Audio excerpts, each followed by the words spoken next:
तर नागपूर विधान परिषद पोटनिवडणुकीचाही आज निकाल आहे। सकाळी 8 वाजल्यापासून मतमोजणी सुरू होईल। नागपुरात मविया विरुद्ध महायुती असा थेट सामना रंगलाय। नागपूरची निवडणूक उत्कंठावर्धक आहे। इथे भाजपकडून राजू पोद्दार तर काँग्रेसकडून अतुल लोंढे मैदानात होते। मतदारांनी आपला कौल कुणाला दिला हे पाहणं महत्त्वाचं असेल।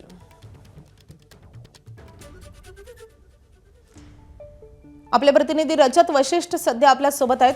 रजत, या निवडणुकीमध्ये प्रचारामध्ये अतुल लोंढेंनी भाजपवर घणाघाती असे आरोप केलेले होते। त्यानंतर ही निवडणूक तर झालेली आहे। आज पारडं नेमकं कुणाच्या बाजूने झुकलेलं आहे? माधवी, थोड्या वेळातच मतमोजणीला सुरुवात होणार आहे। 823 मतदान जो आहे तो झालेला आहे। त्यामुळे 823 मतदानापैकी जवळपास 412चा पहिल्या पसंतीचा कोटा जो उमेदवार पूर्ण करेल तो विजयी ठरणार आहे। जर आपण संख्याबळ पाहिलं तर महायुतीचा पारडा जो आहे तो भक्कम आहे आणि महायुतीचे उमेदवार जे आहेत राजू पोद्दार ते पहिल्या पसंतीचाच कोटा पूर्ण करतील आणि विजयी होतील अशी अपेक्षा जी आहे ते भाजपच्या कार्यकर्त्यांना किंवा भाजपच्या नेत्यांना आहे।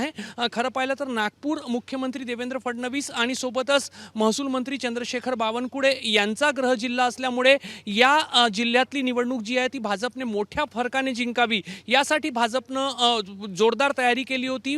पूर्ण प्रचारामध्ये जोर लावलेला होता आणि भाजपच्या नेत्यांचं म्हणणं आहे की जरी महायुतीच्या मतदारांची संख्या जवळपास 580च्या जवळपास असली तरी 650 पर्यंत मतदान आम्ही घेऊ। त्यामुळे एक मोठ्या प्रमाणावर महाविकास आघाडीचे मतदान क्रॉस वोटिंगने आम्हाला मिळतील अशी अपेक्षा भाजपच्या नेत्यांना आहे। दुसऱ्या बाजूला काँग्रेसचे उमेदवार अतुल लोंढे यांनी काही मुद्दे समोर केलेले होते आणि त्यांनी मुद्द्यांवर निवडणूक नेण्याचा प्रयत्न केलेला होता। मात्र त्यांच्या या संपूर्ण प्रयत्नाला मतदारांकडून किती साथ मिळते हे पाहण्यासारखं असणार आहे। कुठेतरी महाविकास आघाडीचं मतदान पूर्णपणे अतुल लोंढे यांना मिळावं हे पण एक मोठा चॅलेंज जो आहे तो महाविकास आघाडी आणि अतुल लोंढे जे उमेदवार त्यांच्या समोर होता आणि त्याचे जे निकाल जो आहे निकालातून जे सर्व चित्र जो आहे तो थोड्या वेळानंतर स्पष्ट होईल। 4 टेबलवर मतमोजणी होणार आहे आणि अवघ्या 1 तासामध्ये मतमोजणी सुरू झाल्यानंतर निकाल येण्याची अपेक्षा आहे। नक्कीच, जसं रजत तुम्ही म्हणताय की महाविकास आघाडी समोर सगळ्यात मोठे चॅलेंज हेच आहे की संपूर्ण महाविकास आघाडीची मतदारी अतुल लोंढेंच्या पाठीशी उभी राहतात का